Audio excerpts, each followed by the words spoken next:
16th principle of NERIE, Professor Borthakur, Professor Tulika De, Professor Subhash Chandra Roy, Professor Nityananda Pradhan, and other faculty and students. I'm sure maybe some non-teaching staff are also there. A very good afternoon to all of you. I'm really delighted to come here and to have some kind of an interaction. Am I audible? Yes. Thank you. I'm really delighted to come here and deliver this lecture. When a week back I got a call from Professor Rishikesh Barua, and then I spoke to, because I always call him Rishikesh Da, and that's why I forgot the surname. Then I spoke to Professor Tulika De, and given the kind of relationship that I have with Rishikesh Da, it's next to impossible for me to say no. Okay. I'll definitely, I always try to say yes. What I'm going to do, I think Professor Roy partially he has set the tone. Perhaps diverse narratives are required, but maybe alternative narratives are required in this context. We'll see to what extent Professor Roy I'll be able to manage this, because what you have done, I think if I take each point very carefully, then each point will result in a separate PhD thesis. I'm sure you understand the problem, okay? Because given the kind of history of science, if I have to look at, then I have to look at Joseph Needham's The Grand Titration in the 70s, 60s, 70s. And Needham was a British biologist, but he worked on China and India, and Bernal also did the same. Bernal also did work on India. Okay. Many. But I'm not getting into this. What I'm trying to do here, National Education Policy 2020, when the draft initially came out, and then there was some discussion and deliberation, some kind of provocation from different political platforms, different academic narratives, then what we found that National Education Policy has touched upon many other things, not simply scientific temper and social inclusion, many other things. When I say scientific temper, I do not simply refer to science, how it has been incorporated in the school and college curriculum. It goes much beyond that. Okay? One must understand the huge hiatus between building scientific institutions in the country and building scientific temper in the country. Perhaps the Nehruvian vision that encapsulated our minds, our bodies, our hearts in the 1950s and 60s, I mean just after India's independence, I think what we have been able to do, we have been able to build top-notch scientific institutions in the country. You look at post-colonial building of scientific institutions in the country. I mean, CSIR labs, IITs, TIFR, SIMP, Bhava Atomic, I mean, DRDO, everything. I mean, when I say this, perhaps, and also in today's world, in today's India, we have been able to build scientific institutions. Whether we have been able to nurture those scientific institutions or not, that's a different story. Try to understand one thing. If you go abroad, you will find Oxford University, London University, Harvard, Chicago, Lund University. I mean, these universities you will find that they have been thriving for 500 years, 600 years, 800 years. But our universities, they languish maybe within 30 years, 40 years. I think national education policy must be evaluated against the backdrop of these differences that we tend to see in the context of European universities. I'm not looking at mostly American universities, but mostly European universities. Okay, but American universities are also, I mean, they can also be taken as examples, no doubt about it. But we'll see if questions come up, then we can address them. That's not a problem. But Indian universities, on the contrary, you will find Delhi University, JNU, Hyderabad University, BHU, or IISc Bangalore, or IITs. I mean, in 30, 40 years, 50 years, they suffer from some kind of thing. One major problem that the scientific community suggests that there is a lack of funding. When I say there is a lack of funding, I mean there is a lack of public funding, government funding. But at the same time, science which was carried out with much enthusiasm in the 19th century by Indian scholars, maybe Mahendralal Sarkar or maybe in the 20th century Meghnad Saha, Homi Bhabha, or Imdad Ali, many. If you look at them, I think that kind of leadership, perhaps that is on the way. And what is happening now, I mean, what happened at that time, especially in the first half of the 20th century, there was an alliance between science, politics and industry. That science, when I say science, I mean science represented especially C.V. Raman, Meghnad Saha, Homi Bhabha and others. And when you look at politics, Gandhi, Nehru and others, even Subhas Bose was there. When you look at industry, the Tatas were the dominant actors. Such kind of alliance between science, politics and industry was forced in the context of war, in the context of European nations. But in the context of India, the context was the rise of nationalism and end of colonialism. Anti-colonial movements, they became the context for which this alliance was forced between science, politics and industry. Okay, easy. Now what is happening now, we'll see. What are the epistemological questions, what are the ethical questions, we'll see. Okay. I just tried to give, I didn't think of giving this prefatory remark, but I think situations demanded that.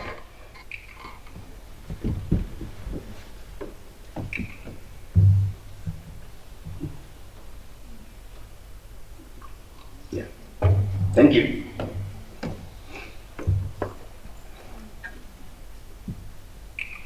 I mean, I work on technology, but I am not very good with technology. What I mean to say here, that prior to the 19th century, the way because this is an interdisciplinary audience, that's what Principal Sir had told me, that this is a multidisciplinary audience. That if you look at this, I mean, prior to the 19th century, philosophy was divided into two parts. One, natural philosophy, and two, moral philosophy. Natural philosophy is nothing but science in the present sense of the term. In fact, as you all know, the term science was coined in the 19th century by William Whewell. prior to this, science was known as natural philosophy. Natural philosophers, or scientists in the present sense of the term, are engaged in epistemological questions. Moral philosophy is nothing but ethics in the present sense of the term. Epistemology, as you all know, it is a body or theory of knowledge precisely because of the central philosophical questions that epistemology addresses. What is knowledge? What counts as knowledge? How is knowledge generated, and so on. And perhaps for this reason, ethics is alternatively known as a body or theory of knowledge. And ethics is nothing but a study of nature of conduct, precisely because of the central philosophical and political questions that ethics addresses. What is good, what is bad, what is right, what is wrong, and so on.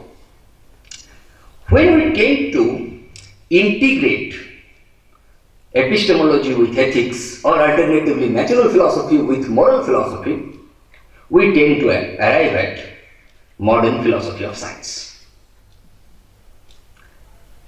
That's why I said the proponents of natural philosophy were engaged in epistemological questions, and the proponents of moral philosophy were engaged in ethical questions.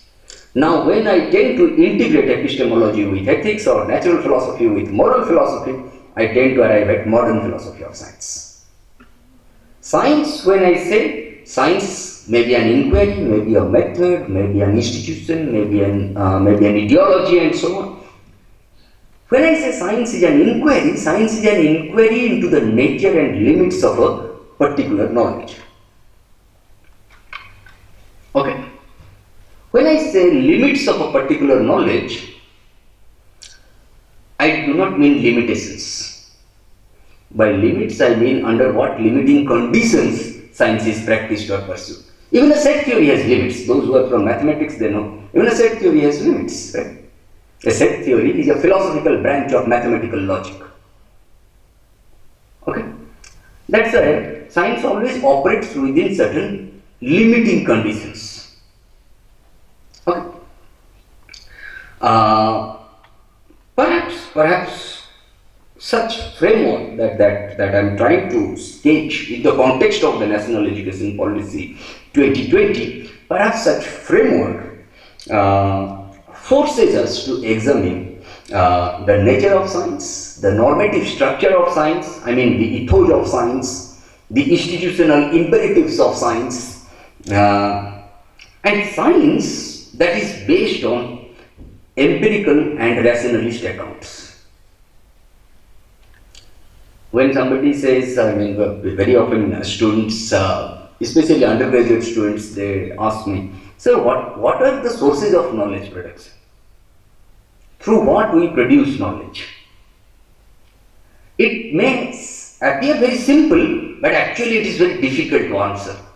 Okay, over a period of time, I have formulated this kind of answer that no, you may produce knowledge through n number of sources, but there must be at least two sources. One is experience and the other reason. Empiricism and rationality. Okay? That's why I said our whatever knowledge that we tend to produce, it is based on empiricist, rationalist accounts. And also to look beyond, it's not like that the world ends here. Okay? One may have n number of sources of knowledge, and science as a social creation, science as socially and culturally embedded, and in this sense, perhaps some kind of co-evolution of science and social order, or maybe social disorder. Okay, it may happen that way. Okay, we'll see how it happens when science makes some kind of uncritical alliance with politics or military. Okay, we'll see.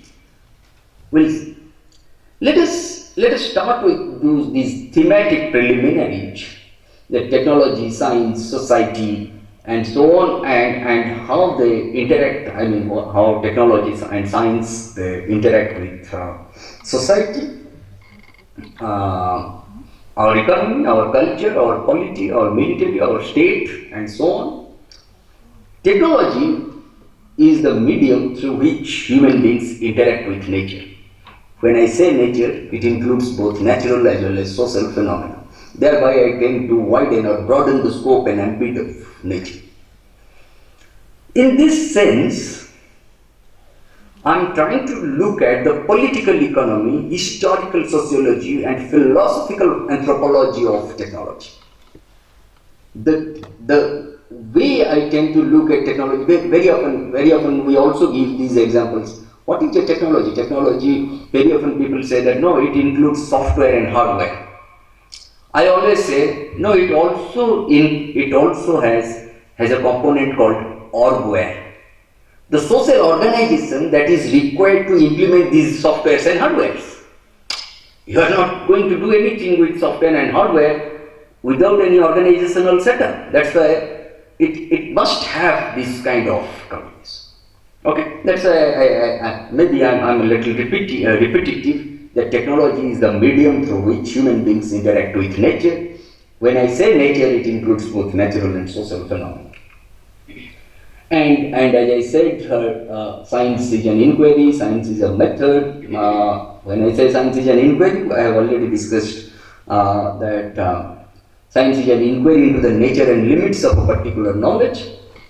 And science is a method. When I said, I mean, it must include at least two methods. One is empiricism and the other rationalism. Science is an institution. You look at the way institutionalization of scientific knowledge in India and elsewhere. It also marks a transition from the world of certainty to the world of doubt, culture of interrogation, culture of question. That whatever I am saying, you should not take it for granted. You must question. You must interrogate. Okay? That's why, I mean, in Daedalus, some time back, somebody wrote, I forgot the name. I have used that many a time earlier, but in Daedalus, the journal, okay, they wrote that human species actually have been existing precisely because of our power to interrogate, because of our innate capacity to interrogate, question. Okay? That's why I requested Madam to put a question mark there, scientific temper and social inclusion. Okay. It also marks a transition from the world of unknowability to a world of knowability. Okay, there are different perspectives on STS, on science, technology, and society. The one is the linear model, 2 the interactionist model, 3 the embedded model.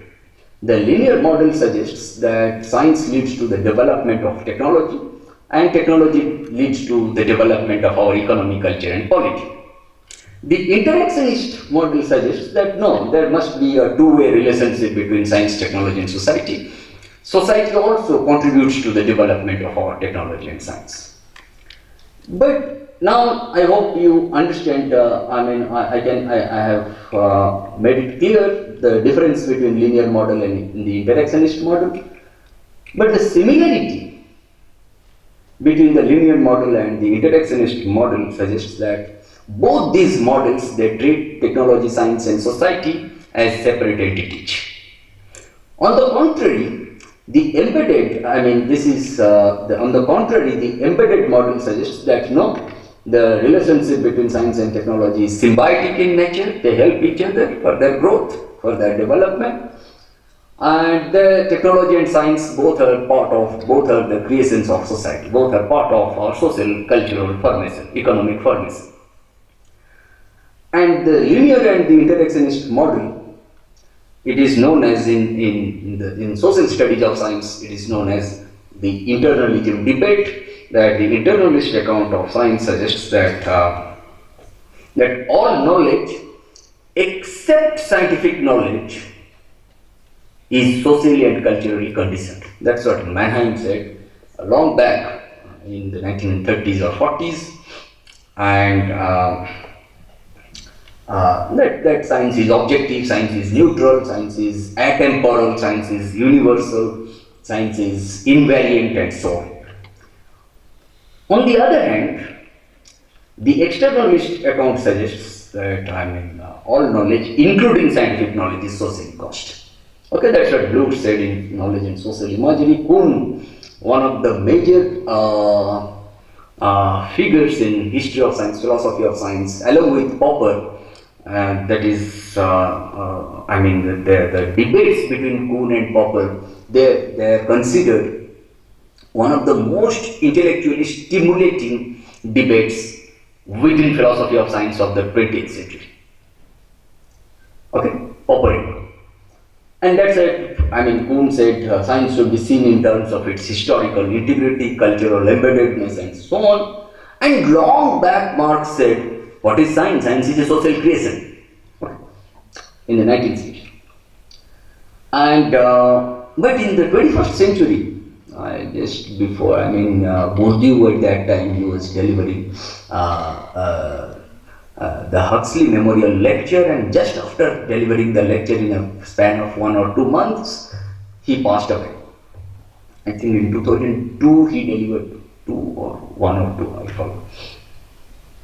And he wrote, and subsequently that lecture was published in the Journal of the Royal Anthropological Institute, new series, and the title is Participant Objectivism. Not observation, objectivism. Okay. Bourdieu wrote that science as a force of production. Okay. Science as a force must go beyond the internalist account of science on the one hand and its externalist account on the other. That's why I've changed the terminology to absolutist, idealist conception of the immanent development of science on the one hand and historical relativism of those who constitute science as a purely conventional social construct on the other. Okay, that's an internalism, externalism debate. Okay, we must go beyond the extremes, whether right or left. We must go beyond these extremes. Okay. Haribabu was my supervisor during my PhD. Haribabu once wrote, the distinction between the internal and external worlds of science is not rigid but porous. Okay, that's what it appeared in Sociological Bulletin long back, I think 99 or 2000 something. Yeah. And perhaps these are the debates through which we want to locate the new national educational policy. And national educational policy, if you look at it has not appeared in vacuum. It also has a context. I think when most of the students even were not born when first national education policy was implemented in 1986 or so. I forgot, 84, 86. 86. Okay. It was second. Okay. 68 was the first. Yeah, 68 was the first, but 86, why we say precisely because of certain other things, ideological. Very comprehensive. Yeah. Okay. 68 was the first. Yes, you're right. But 86, that also happened in the context. The international context also has to be understood when we talk about 86. Okay. And therein lies the significance of debates on development trajectory. The aftermath of the Second World War taught us how naive these linear and interactionist models of the relationship between science, technology, and society are. Indeed, the Second World War became the intellectual and political vantage point of varying or differing or multiple development discourses. The Asian, African, and Latin American experiences have negated the Eurocentric model of development guided by the modernization theory. What is the modernization theory? The modernization theory postulates that the less developed economies would make progress provided they follow the economic and social systems of Western capitalism. That's what colonialists also said. If you have to, India can make development possible only if they follow our patterns of development. Okay? And based largely on the theoretical premises of structural functionalism, modernization theory conceptualized development as a staged transition from tradition to modernity to be brought about at the economic level by the operations of market and foreign investment. At the social level, by the adoption of appropriate Western institutions, values, behaviors, and at the political level, by the implementation of parliamentary democracy. Okay. A product of the Cold War and motivated by the concern to challenge socialist ideas in the post-colonial world, modernization theory was criticized for its optimism, oversimplification, and ethnocentrism. Ethnocentrism, actually I am using the term from Sumner, William Graham Sumner. Ethnocentrism is a byproduct of, it is based on racism of the biological school of the evolutionary theory. That whites are superior to the blacks, men are superior to women, Europeans are superior to Asians. And modernization theory was guided by such ethos. And that's why modernization theory had to be challenged in the post-colonial phase, in the wake of rise of nationalism and the end of colonialism and the desire for within quote development by the newly independent nations, newly politically independent nations. That's why it was displaced in the late 1960s as the most popular sociological and political analysis of development by the dependency approach. This was in turn charged with oversimplification and with merely investing the assumptions of previous orthodoxy, the modernization theory. If modernization theory was propagated by the European and American hegemony, then the dependency theory was mostly propagated by the socialist countries, especially drawn from Latin American continent.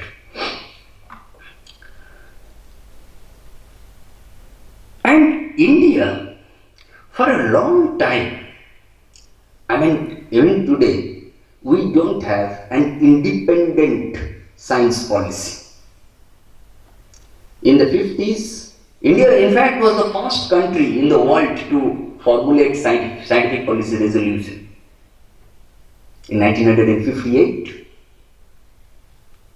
and look at India today and what are the other countries who followed India after 1958, where are they now?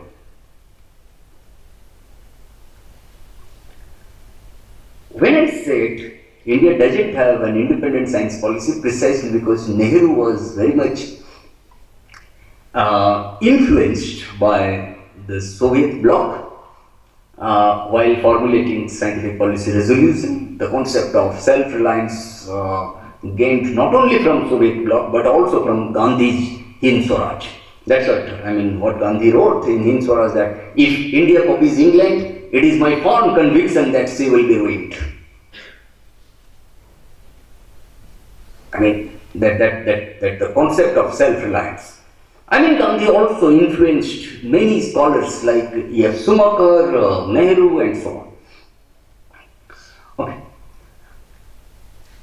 And then after Nehru, India tilted towards American international politics in the form of technology policy statement of 1983, then science and technology policy of 2003, and then Science, Technology and Innovation Policy of 2013, and again in 2019 or 20, the new Science, Technology and Innovation Policy came up by the government of India. And the new education policy, NEP, cannot be examined independent of these trajectories that India has gone through. That's why when I say building, there is a huge hiatus between building scientific institutions in the country and building scientific temper in the country. These two are different. Very often people say that no, India has advanced technologically, no doubt about it. Once I was asked by Professor Raghuram Raju, he's a professor of philosophy. Earlier he was at the University of Hyderabad, now he's at IIT Tirupati. He said, the impact of technology is much higher as the impact of science on Indian society.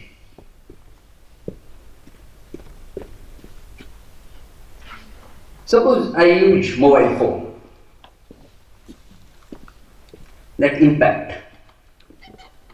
If I say X number in Indian economy, Indian society, they are using mobile phones in the country. Most of us have access to mobile phones. But I am sure you all will agree with me that most of us do not have access to safe drinking water. Most of us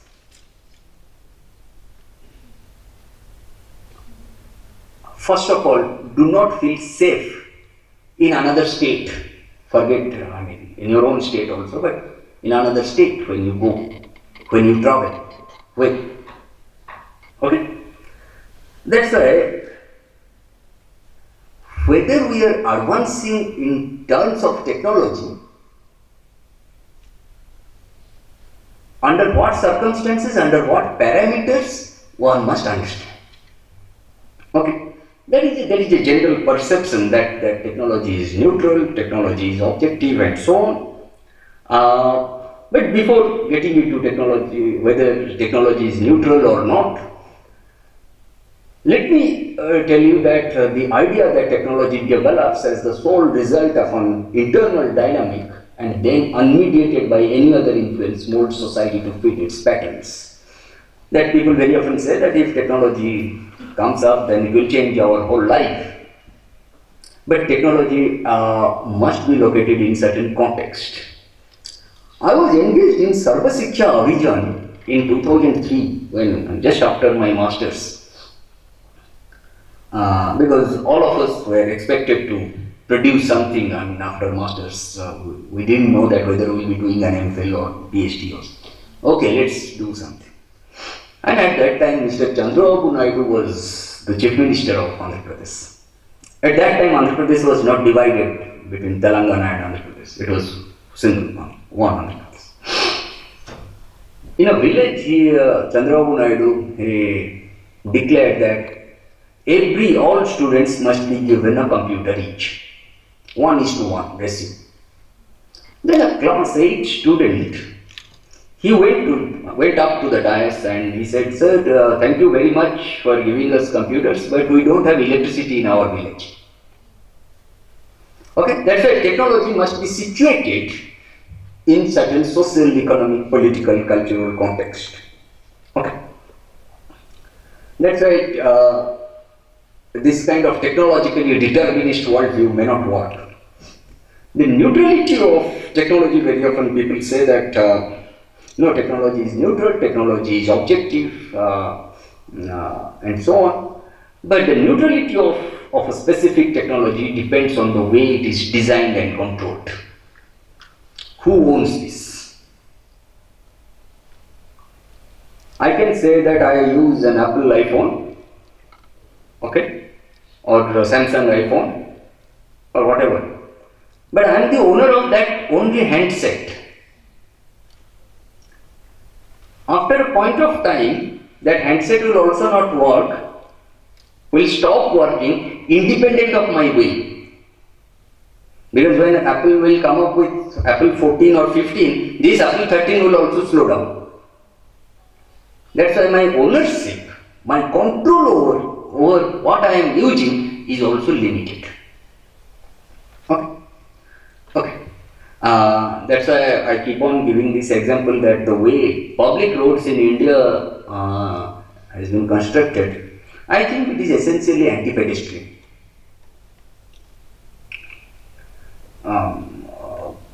But perhaps this one also is one more example. I mean, who have witnessed to the New York Bridge in New York City. I mean, at that time, Robert Moses, a famous engineer, was in charge of the construction of New York Bridge, and he built the bridge of 9 feet height, and at that time, public buses were of 12 feet height. Okay, and public buses were used by the blacks and the poor in New York in the 1970s. And if you look at this, public buses could not enter the New York Bridge, and you will find that Moses had definite agenda in mind. That he was a famous engineer, no doubt about it, from the 1930s to 1970s.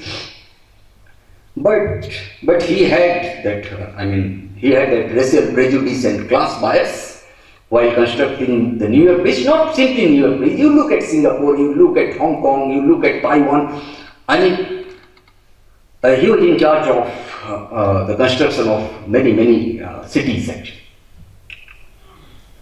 That's why what matters is not technology itself, but the social or economic system in which it is embedded. As Mumford once pointed out, that two technologies. I'll come to these two technologies. But what I must hint at that machines, structures, and systems of modern material culture should not only be evaluated in terms of their efficiency and productivity, or people very often talk about positive and negative environmental side effects these days. Look at the construction of dams and others, national parks and others. As a consequence of the construction of dams and national parks, people have been displaced from their habitat, natural habitat. But also the way in which these machines, structures, and modern systems of material culture or systems of modern material culture embody power and authority. Okay? Two technologies have recurrently existed side by side. As Mumford once said, namely authoritarian and democratic. Authoritarian technologies are system-centered, immensely powerful but inherently unstable, and democratic technologies are human-centered, relatively weak but durable. And this is the context against the backdrop of which we must discuss a little on ethos of scientific temper and social inclusion, whether that is socially, culturally included or not. Okay. Robert King Merton, long back, he said that the ethos of science is effectively complex of values and norms which is held to be binding on the practitioner of science. And these norms are very often expressed in the form of prescriptions. Proscriptions, these are the rules, these are the norms guided by some law which are legally bound. Proscriptions, preferences, and permissives. The goal of science is the extension of certified knowledge, which can be spelled out in terms of its technical methods. Those methods, again, they refer to empiricism as well as rationalism and so on. And the imperatives of science derive from the goal of science and the methods of science. And what are then the institutional imperatives of science or the ethos of science?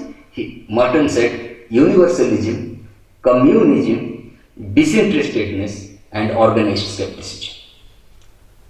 Then universalism, when I say, I mean the acceptance or rejection of any scientific claim should not depend upon the person's or the individual's personal or social background who is offering that claim. Communism refers to the fact that science should not be involved so far as private properties, private ownership is concerned. Okay? And disinterestedness suggests that science must be devoid of any interest in ideologies, so that more and more socially, culturally marginalized communities, groups must be included. And organized skepticism, it is a methodological mandate of science, that I must tend to temporarily suspend my judgment, or I must postpone my judgment unless and until I'm in possession of all facts at hand. If I don't have all the facts at hand, then I must postpone my judgment. That is the methodological mandate of science. But in the 1990s, I mean the post-Second World War consensus on science and state began to be disintegrated, not just in the developed world, but most parts of the developing world, drawn in the frame of science and development during the decades of decolonization. And these ethos of science, namely universalism, communism, disinterestedness, and organized skepticism, have given way to what John Gimon in the 1990s he wrote, place that proprietary, local, authority, commissioned, and expert knowledge. Okay? Which then marks the emergence of post-academic science or a cultural revolution in academic science. What I mean here, as I said, as I was corrected by others in the audience that no, I mean in 1986 the second, the new national education policy was formulated. In 1991, the government of India,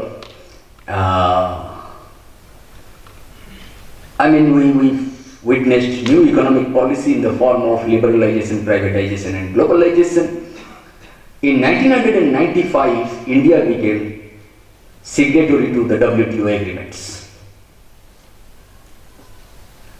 As a consequence of which, in 2005, since the 1st of January 2005, India entered the product patent regime.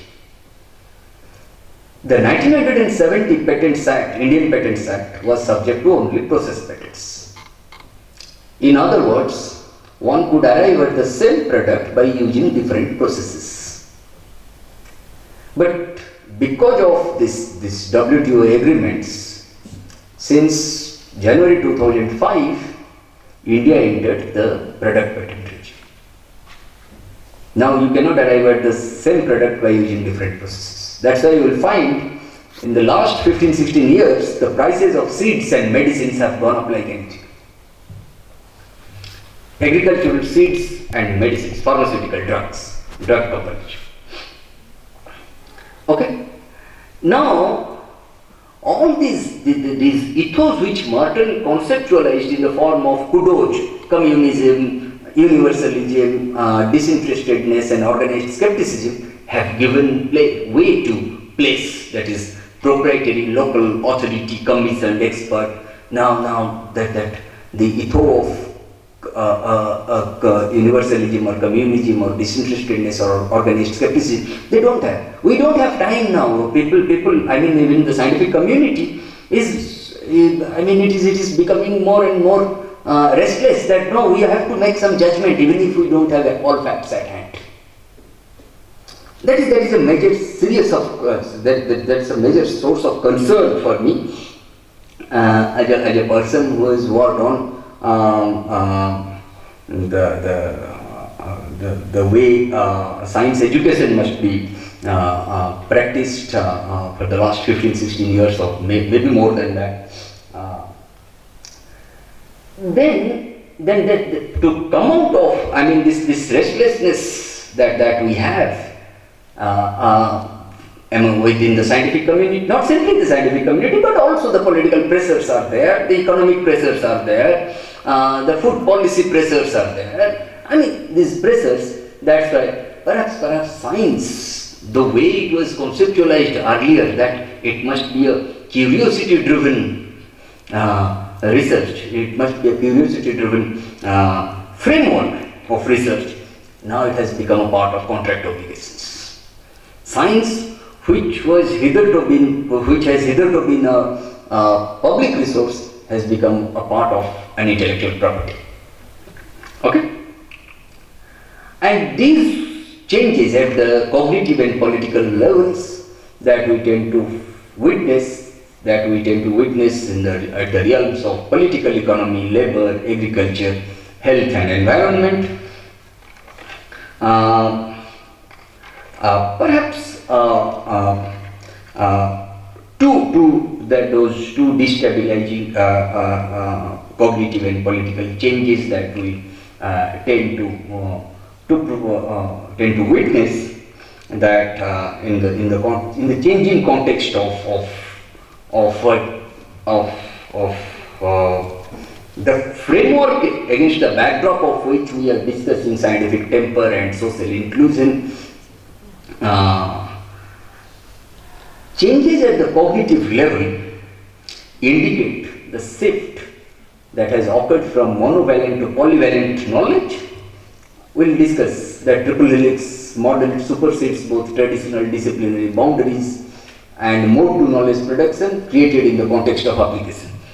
That earlier notion was that universities will be engaged in only teaching and industry will be engaged in research. That is called that is known as mode 1 knowledge production in STS. Mode 2 is known as the fact that no industry will also be involved in teaching and university professors will also be engaged in research activity. I mean, there must be collaboration between the two. And today triple helix model suggests that no, the government also must be an active participant in this. Okay? And government not only an active participant at time, now these days government also has become a funding agency. Okay? And when I said the political change, okay, I mean the changes at the political level refer to the shift that is towards fracturing of the authority of nation states with consequent pressures to rethink the forms of democratic governance. One must address these questions that who will determine the shape of the future, how will it be done? To address these questions, it is of paramount significance to examine the nature of the state itself, the role of the state within the matrix of a class-divided society, and the relationship of the state with various other contending social forces. And a student of political science would suggest that, what are the elements of a state, as we all studied in our class 11, 12 or so. What are the elements of a state? That population, territory, government and sovereignty. Okay, but today we will find that the state is reduced to the ruling elites, dominant political parties, the bureaucracy and the military. No doubt, in the context of the NEP 2020, nationalism in India is mostly confused with the nationalist vision that guided our freedom movement can be of significance even today, since nationalism needs to be redefined in terms of its socio-political and economic pragmatism, both short-term as well as long-term. And at the core of the nationalist thought that guided the freedom movement lay a non-essentialistic idea of nationalism. That is an idea of nation which was free from the notions of race, language, religion, and so on. The nationalist thinking centered around only freeing our economy and our polity from colonial hegemony. The leitmotif, the principal objective of nationalist thought was economic regeneration of India as a consequence of political freedom. During the freedom struggle, and more so after independence, science and technology were taken to be the main pillars of the process of economic dehegemonization and regeneration. The idea that science and technology were guarantors of self-reliance, both in material as well as intellectual spheres, constituted the moral fulcrum for the practice of science and technology in our context today. It is true that for some time after independence, our scientific and technological practices did exhibit initial promise, best exemplified both by concrete achievements and the mode of thinking exhibited by the leaders of Indian science and technology. You look at M.S. Swaminathan, you look at M.B. Rao, and so on. The failure of that promise cannot be missed even by die-hard optimists. The imitative character of our science and technology, complete dependence on the techniques and equipments imported from the West, published in their journals, and allowing our own journals to languish. Look at Current Science, Journal of Biosciences, and so on, and craving to be accepted only by the West, as shown by their citations doing what the West blesses, even while knowing West will only bless where it has control, as exemplified by the case of the genetically modified crops that subject even the farmers to the control of corporations like Monsanto and Maharashtra Hybrid Seed Company, which are the main agencies of science and technology research today. All these are symptoms of a deep crisis that has set at naught any possibility of a robust tradition of modern science and technology in the Indian context, as promised immediately after the dawn of independence. Assuming that the initial promise of science and technology can be redeemed, one has to consider the questions such as following. Okay? These questions, that what modifications need to be made in our scientific and technological practices, so far as the huge hiatus that we tend to see between building scientific institutions and building scientific temple. If such modifications need to be made in our, if such modifications are to be more than cosmetics, should we not rework on the very idea of self-reliance? Okay, or Swaraj. What kind of changes should we bring about in the various domains, including and especially education, in the light of the reconfigured idea of self-reliance? And fourthly, how should we go about generating knowledge within the national context, even while being receptive to the international science? We cannot close our eyes to our international science and technology, right? Okay. And what are the mechanisms by which such nationally generated science can become more and more international? Okay, maybe I'll stop here, and we'll see if I'm sure. I think I hope I have provoked people a bit, and academics dies out without any provocations. Okay. Thank you so much. Thanks a lot.